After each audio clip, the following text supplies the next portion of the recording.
აჭარის მთავრობის თავმჯდომარემ განახლებული ონკოლოგიის ცენტრი მოინახულა. შენობას 2013-2014 წლებში სრული რეკონსტრუქცია ჩაუტარდა და თანამედროვე სტანდარტების შესაბამისი უახლესი სამედიცინო აპარატურით აღიჭურვა. ამ ეტაპზე მხოლოდ აჭარის ონკოლოგიურ ცენტრშია შესაძლებელი ხაზოვანი ამაჩქარებლით 3 დღეს ხივური თერაპიის ჩატარება. კლინიკაში დაინერგა თანამედროვე ქირურგიული მიმართულებები, გაიხსნა ენდოსკოპიისა და ლაპაროსკოპიის კაბინეტები. ცენტრი მომსახურებას გაუწევს აჭარისა და გურიის რეგიონთა მცხოვრებლებს. კლინიკა 111 თანამშრომლითაა დაკომპლექტებული და დღეისათვის სამედიცინო დაწესებულებაში აღრიცხვაზე 4000-მდე ონკო დაავადებული იმყოფება.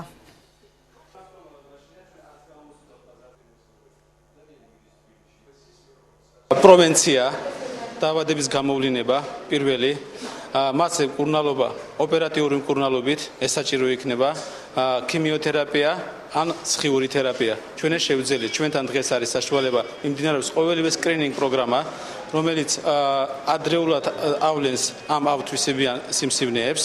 შემდეგში ოპერატიული მკურნალობა. ცენტრის ადმინისტრაცია და მისასალმებელია ბევრი პოზიციის თანახმად მას ფასები გარკვეულად უფრო შედარებით დაბალი აქვს, რაც უფრო მისაწვდომი იქნება ჩვენი მოსახლეობისათვის. თანაგადახდა არსებობს იცით 30%-იანი შესაბამისად რაც ნაკლები იქნება ფასი, ნაკლები იქნება თანაგადახდის ნაწილის პაციენტის მხრიდან.